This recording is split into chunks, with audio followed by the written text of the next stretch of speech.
Coach Bobo's docked my pay, so I've got to go ahead and get started. Let's go ahead and get started with prayer request for today.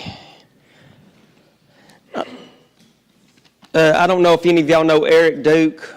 Eric Duke, his daughter Erica is going to be having surgery in January. She's going to have to go to North Carolina for the surgery.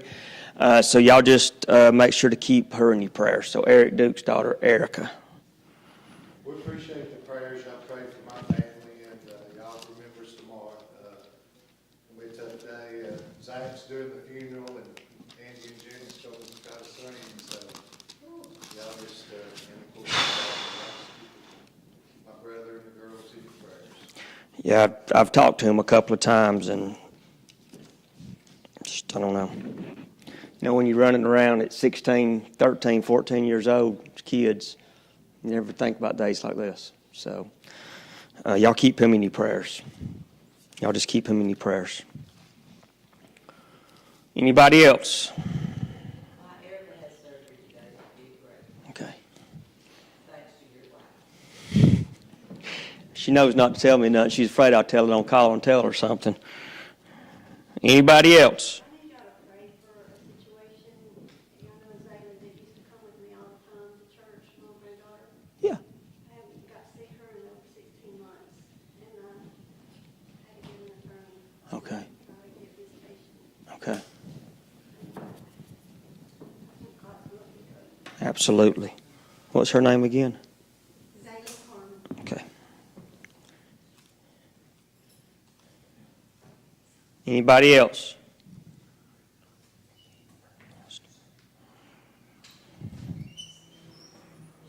All right, let's go ahead and get started. Just stand with us, page 333.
I think we just got mostly introduction last week.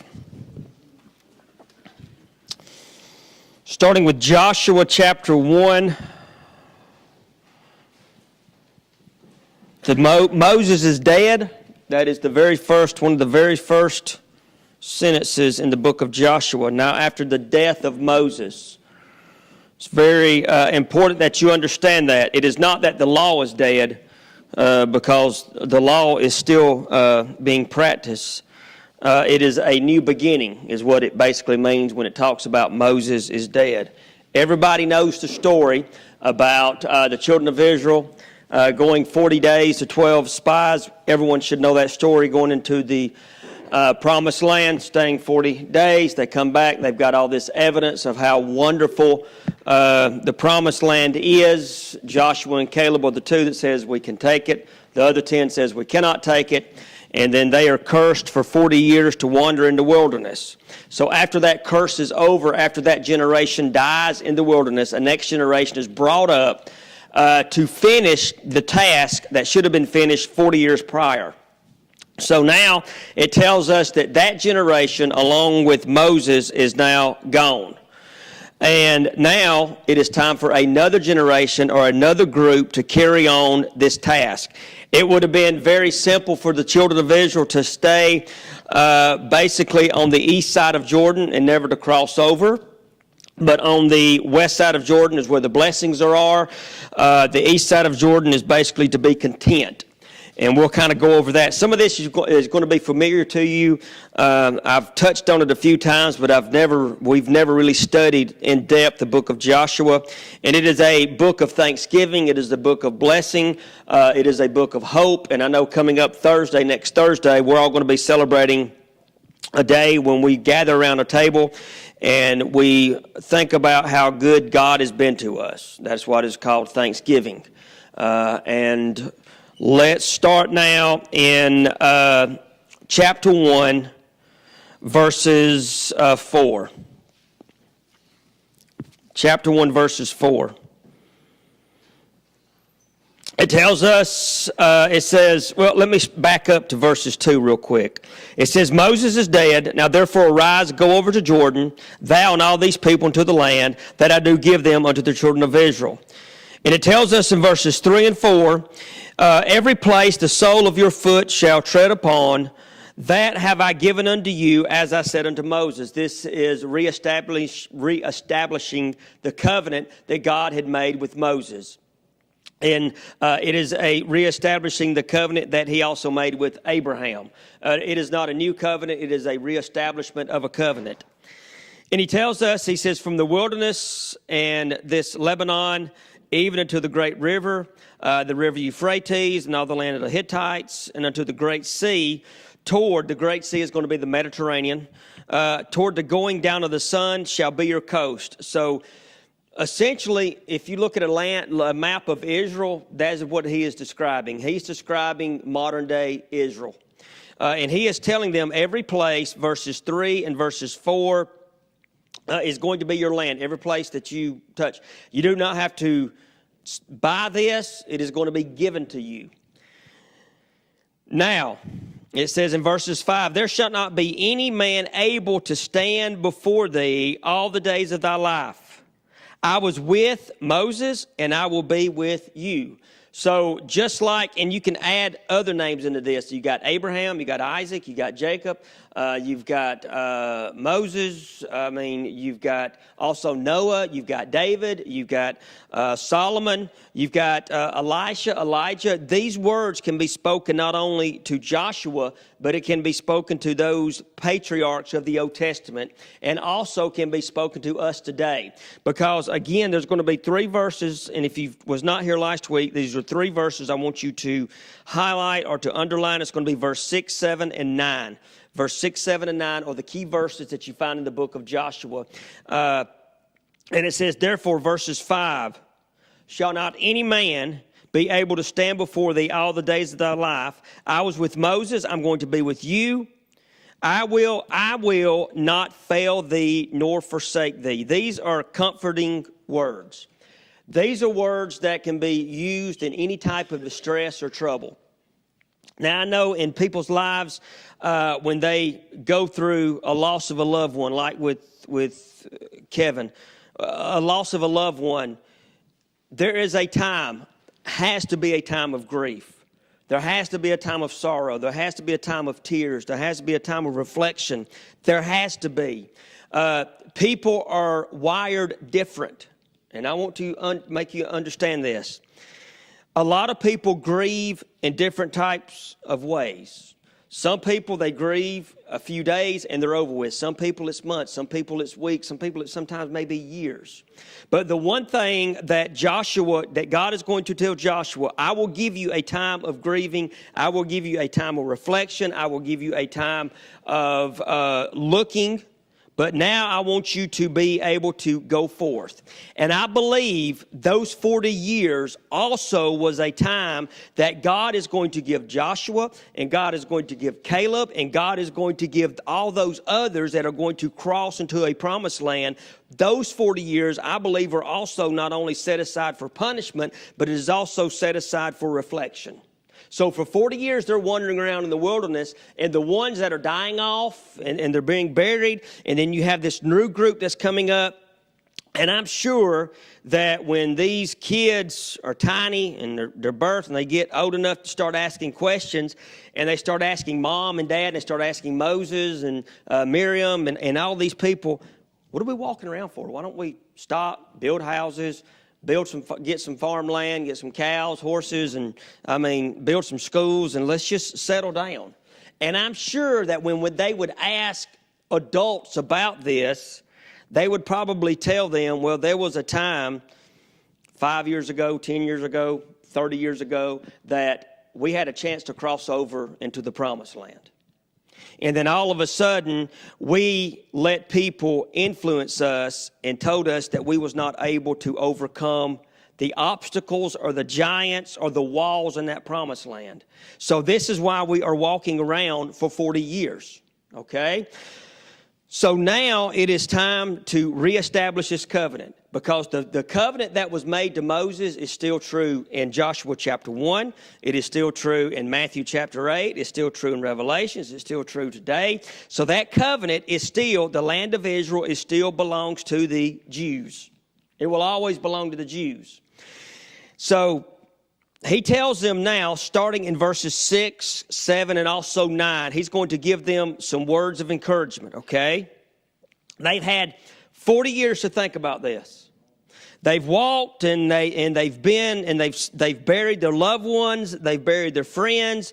And what is amazing to me about this, and just kind of a side note, how God took care of them for 40 years. Do you know what he done for 40 years? He fed them and he watered them. Their shoes never went old, and their clothes never went old. So for 40 years, although God was punishing them for 40 years, he was also supplying their every need. So that punishment, we sometimes look at the punishment that God laid down to them. But sometimes we need to understand that although with this punishment, God also supplied everything that they absolutely needed. But once they cross over Jordan, that all stops. And it's time for them to start totally relying on God and letting God do their fighting for them. So now it starts in verses 6. Be strong and of good courage.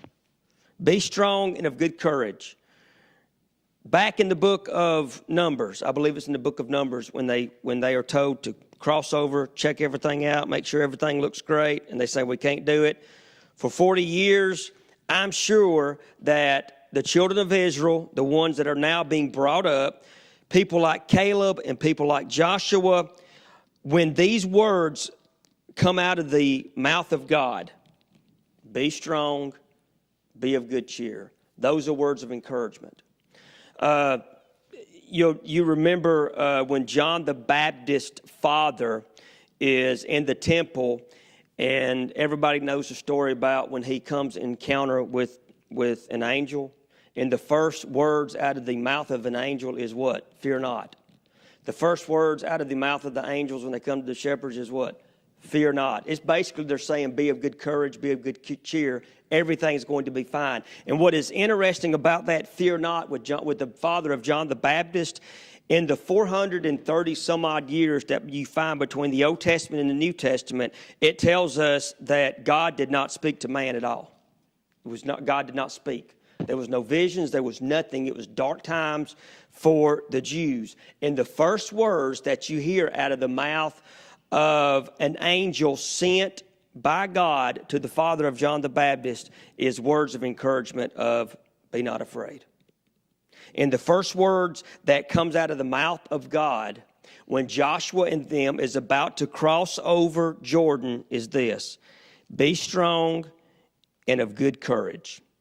For unto this people shalt thou divide for an inheritance the land, which I swear unto their fathers to give to them. You go all the way back to Genesis 12, Genesis 15. He tells Abraham the reason that Abraham has to leave his country, has to leave his friends, has to leave his kindred, is to go find this place. And this is a promise that God has made. And it says, an inheritance of the land that I'm going to give to them. Now, how does this, and we've talked about this before, the principle of interpretation of the Scriptures and then application of the Scriptures. You interpret the Scriptures, and how do you apply these Scriptures to your life that you interpret? The way we can interpret this is through the Jewish lineage that the nation of Israel was given to the Jews by God, correct? Now, how do we apply this to our lives as far as interpretation and application? Jesus Christ tells the disciples at the Last Supper, what? I go to prepare a place for you, and if I go to prepare a place for you, I will come again unto you. Basically, what is being told now in verses 6, he says, I have prepared a place for you, and it's yours. Applying this verse to our lives is that Jesus Christ has gone to prepare a place for us. And if he's gone to prepare a place for us, he is going to come back and receive us unto himself. Let not your hearts be troubled. Believe in God, believe also in me. For in my Father's house are many mansions.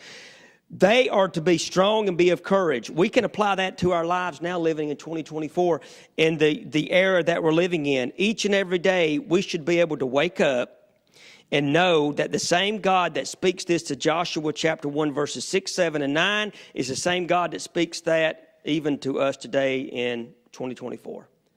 Be of courage, be of good cheer. I'm not going to leave you. I'm not going to forsake you. I'm going to be right here because I've made you a promise, and I do not go back on my promises. Now look at this. He tells us in verses 6, be strong and of good courage. But he changes the wording, or he adds a wording now. In verses 7, only be thou strong and what type of courageous? Very courageous. You'll notice in verses 6, he said, be of good courage. But now he says, be very courageous, that thou sayest, observe to this according, this is verse 7, to all the law which Moses my servant commandeth thee. Turn not from it to the right hand or to the left hand, that thou may prosper whithersoever thou goest. Notice that verse, he tells them, you walk by the law. You obey the law. You do not go from the left or right. You stay right in the middle of the law. Do not forsake it. And then you go all the way, and they agree to this in the book of Joshua. We'll get into that later on. And they agree to all this, but I want to point something out. If you go to the book of Judges, there is a very famous book, they're very famous, basically a very famous verse in Judges, okay?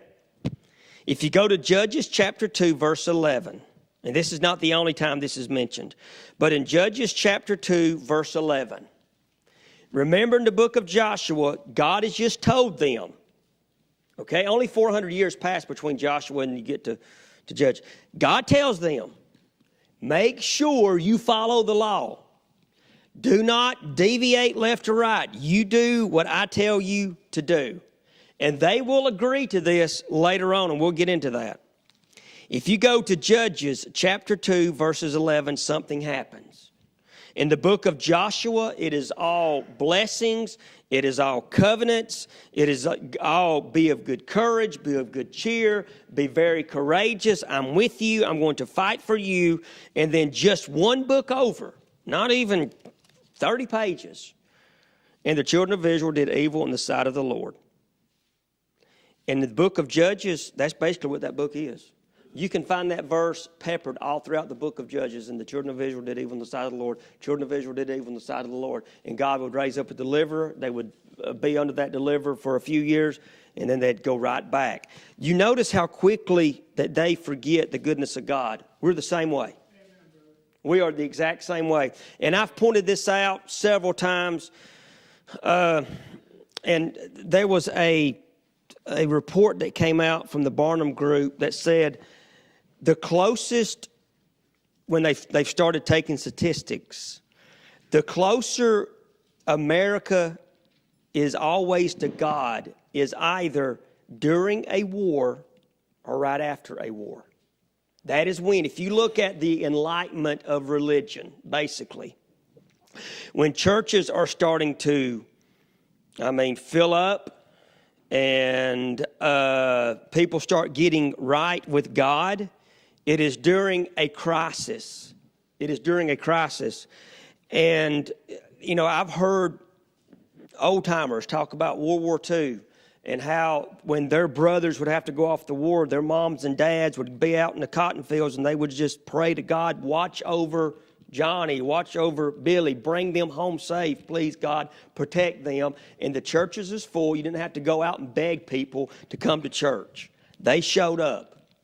But if you look at them statistics, 3 to 4 years after those wars, you know what happens? It starts to decline.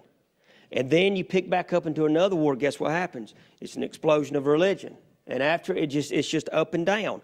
And it's just like that with the book of Joshua. They are going to say, listen, Joshua, we'll do everything you want us to do. We're going to follow the law. But then you always get to the book of Judges, and it says, and the children of Israel did evil on the side of the Lord. We're the same way. We are the exact same way. Okay, now, tells me in verses 8, this book of the law shall not depart out of thy mouth. In the book of Ecclesiastes, basically says the law should be wore around your neck like a chain to always remind you. Now, does the law save? No. But what does the law do? It is a mirror to show you that you need a Savior.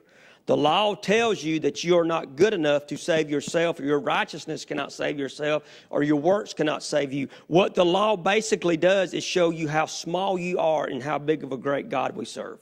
That's what the law is.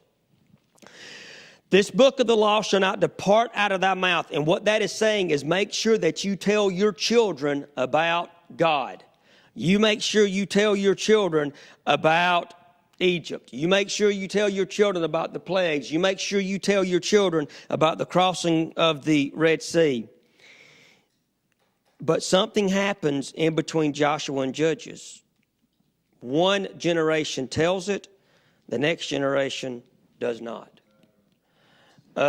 Just imagine, and I've thought about this before, when Adam and Eve are driven out of the Garden of Eden, God puts that cherubim with the flaming sword that can see all directions. Could you not imagine Cain and Abel and Seth coming up to mom and dad going, there's some great land over there. Why can't we go over there? And then they start rehashing what happened. Well, one day we had everything. Everything was perfect. Everything was wonderful. I communed with God. I walked with God. And all of a sudden we allowed sin to enter into our lives and we were driven out. How many times they tell that story? And how many times do you think the children of Israel heard the story for 40 years from people saying, if we would have only trusted God, we would not be in this situation. If we would have only trusted God. And now the time is to what? Trust God, because be strong, be of courage. Verse 7, be strong, be very courageous. And fixing to be, in verse 9, be strong and be of good courage, is basically God telling them, trust me now. Trust me now. That is something that we as Christians, we say, and I'm speaking to myself, we say that we trust God in everything. But do we? Really, do we really trust God in everything? And that is the purpose of Joshua, is to show us that we can put 1,000% of our trust, 1,000% of our faith in the same God of the book of Joshua. And it says, but thou shalt meditate therein day and night, that thou may observe to do according to all that is written therein. Written therein what? The law. If God was talking in lingo of 2024, you know what he's basically telling them? Study your Bible. That's what he's telling them to do. Study your Bible. And I'll admit, studying daily sometimes is easy, and sometimes studying daily is hard. Sometimes you have to make yourself study. Really, you do. How many of you, if you ever do a Bible study, sometimes people do it at night. When you start studying your Bible at night or praying, what is the first thing that usually happens? You get sleepy. You always get sleepy. And, I know people that get up early in the morning and they do their Bible study, out on the back porch. And, study the Scriptures is what he is telling them in verses 8. Do we study the Scriptures? It's just as simple as that. And once, and there's a difference in reading it and then digesting it. I've been asked several times, how did I know I was called to preach? It's one of them. How did you know you called to preach? God didn't come down and say, you called to preach. You get a hunger for this, and it seems like you can't. It's like you're drinking out of a fire hydrant. You can't get enough of it. Amen. And then you want to let everyone else know what you have learned. And you want to brag on Jesus. You want to brag on the gospel. And what he is telling them to do in verses 8 is study the Scriptures and then brag about how great of a God I am. When he tells them, talk about Egypt, talk about what I've done, talk about how I drowned Pharaoh and his army, you talk about the plagues, what he's basically wanting them to do is brag to your kids how good of a God and how great of a God I am. We brag to our kids, me including, everything, but do we brag about how good of a God that we've got? It says, where are we at? Verse 8, for thou shalt make thy way prosperous, not money, okay? So we're not talking name it, claim it, blab it, grab it. It's not money. Prosperous spiritually, okay? If you study, it's going to make your way prosperous, then thou shalt have good success. Okay, what is the negatives in verses 8 for studying the Scriptures? What's the negatives in verses 8 of following God? Is there any negatives there? You study the Scriptures, you pray, you follow God. You talk about the gospel, you spread the gospel. What is the negative side of it? There's no negative side of it. There's none. Do you remember when Paul tells Timothy in 2 Timothy chapter 4, study to show thyself approved? What is the negativity of it? Nothing. It's great. So now it tells us, have I not? He's going to ask him a question. And you've already went 1, 2, 3 verses. And he's going to remind them again, just only 3 verses later. Have I not commanded you, back in verses 6 and 7, to be strong and of good courage? Do you know why he keeps reminding them over and over? Because us as humans are soon to forget. And us as humans are soon to forget who we should be putting our trust and our faith into.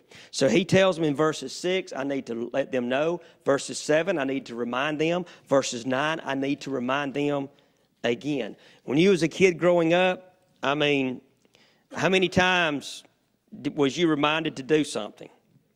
And I'm one of these people, you can tell me something, and I've tried to work on it, and I'm working on it, that people tell me stuff a lot of times, and literally I can't remember it 10 seconds later because I got usually 1,000 other things going on in this noggin of mine running 1,000,000 miles an hour.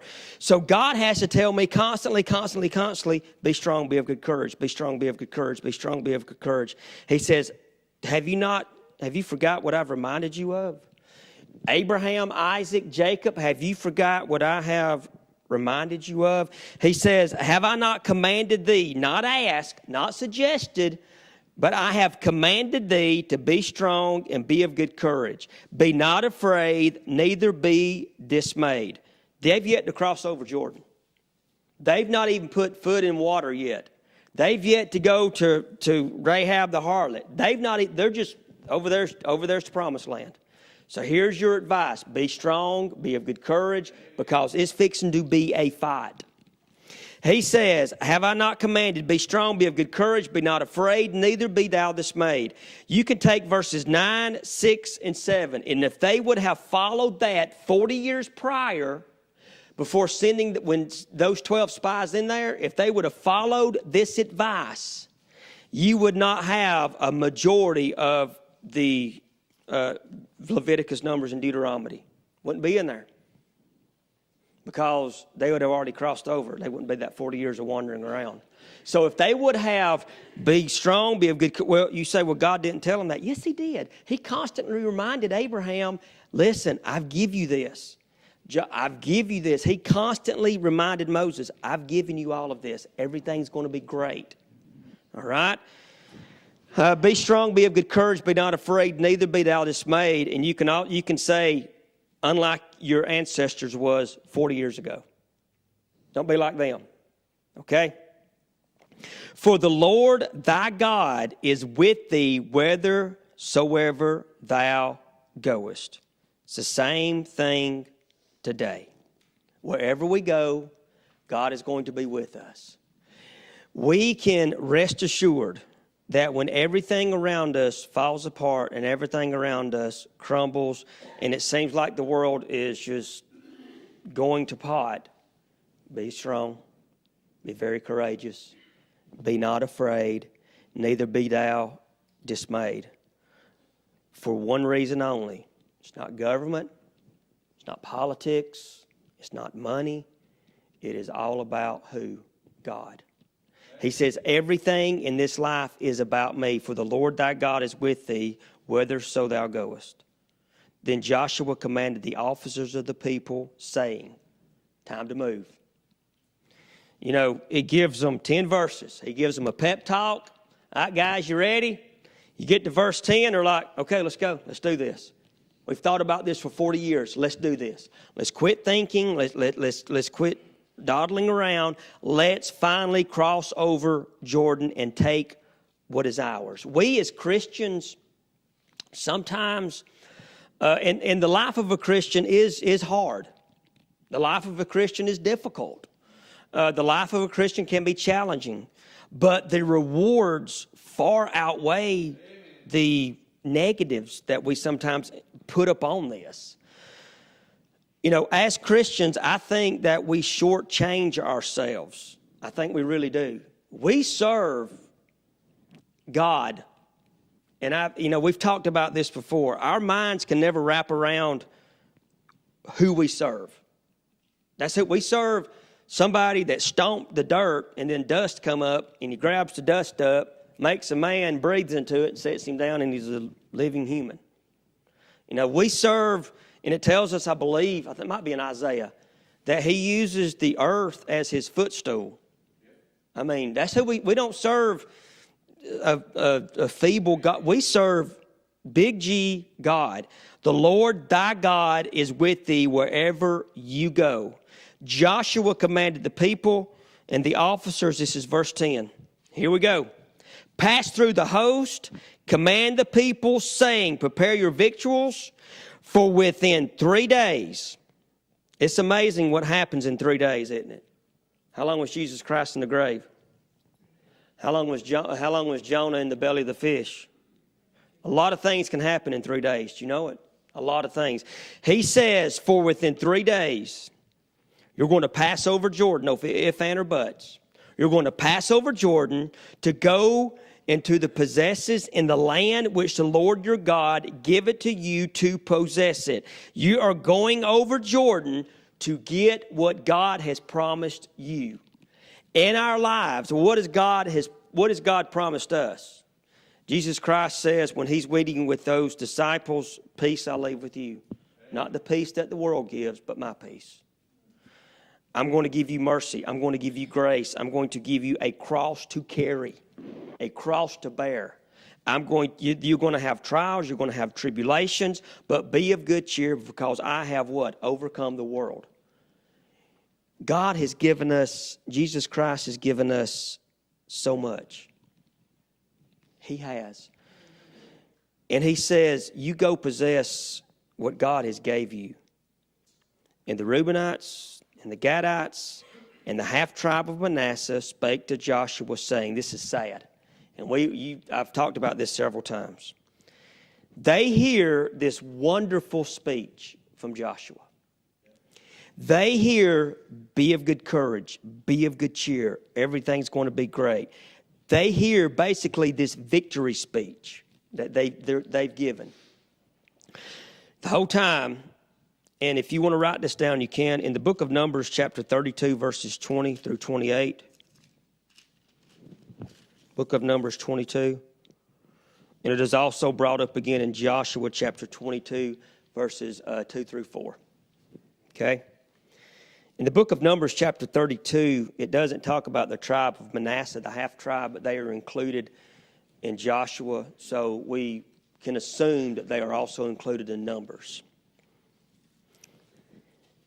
Reuben, Gad, and the half tribe of Manasseh. Okay? 2.5 tribes. They come up to Joshua and they said, remember the word which Moses, the servant of the Lord, commanded you, saying, the Lord your God hath given you rest and hath given you this land. Your wives, your little ones, your cattle shall remain in the land which Moses gave to you on the side of Jordan, but ye shall pass before your brethren armed with the mighty men of valor to help them. Until, this is them speaking to Joshua, until the Lord hath given your brethren rest, as he hath given you, they also have possessed the land which the Lord your God giveth them. Then they shall return unto the land of your possession and enjoy it, which Moses, the Lord's servant God, gave you on this side of Jordan toward the rising of the sun. And you probably know this story. In the book of Numbers, chapter 32, Gad, Reuben, and the half tribe of Manasseh come up to Moses and they say, we don't want to go over. We know that you've been promised, we don't want to go over. So basically, the Jordan River, what makes the Jordan River so important is it is a dividing line of that country. You have the east side and then you have the west side, okay? On the east side is where Gad, Reuben, and the half tribe of Manasseh is wanting to stay. They're fine on that side. We don't want to cross over. We don't want to go over to the east side. On the west side. The west side is blessings, it's inheritance, it's land, it's great, it's wonderful. But they have decided we're going to stay over here and not cross. We're content over here. He tells them this in Numbers chapter 32, verses 20 through 28. Okay? And Moses says, okay, if that's what you want, if that's what you really want, you can stay over here, but you're going to go fight. You're not going to sit over here, relax, drinking lemonade under a shade tree while your brothers go and fight. You're going to go fight, and when the fighting's done, then you can come back over and be content. Us as Christians, we have a dividing line in our lives. Sometimes we as Christians want to stay on the east side and just be content with what God has given us. Or sometimes we can cross over and get every one of the blessings that God has promised us. Dear Heavenly Father, we love you and we thank you. You are an amazing God. As we read this, the God in Genesis chapter 1, verses 1, in the beginning God. And Joshua, God speaking to Joshua saying, be of good courage. You're the same God now today. I want to thank you, dear God, that you do not change. I want to thank you, dear God, that you keep your promises. Dear God, for the prayer requests that we have heard, we lift them up to you. Dear God, coming up this Thanksgiving season, we as a people group, we as a church, we as a country, we as Christians, we have countless things to be thankful for. Dear God, I ask you just to be with our church. Help us, dear God, to study our scriptures, to pray, and to spread the gospel. We love you and we thank you because you first loved us. In your name we pray. Amen.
I've been held in your hands from the moment that I wake up until I lay my head. Oh, I will sing of the goodness of God. And all my life you have been faithful. All my life you have been so, so good. With every breath that I am able, oh, I will sing of the goodness of God. I love your voice. You have led me through the fire in my darkest night. You are close like no other. I've known you as a father. I've known you as a friend. Oh, I have lived in the goodness of God. Oh, and all my life you have been faithful. All my life you have been so, so good. With every breath that I am able, oh, I will sing of the goodness of God. Your goodness is running after, it's running after me. Your goodness is running after, it's running after me. With my life laid down, I'm surrendered now. I give you everything. Your goodness is running after, it's running after me. Your goodness is running after, it's running after me. Your goodness is running after, it's running after me. With my life laid down, I'm surrendered now. I give you everything. Your goodness is running after, it's running after me.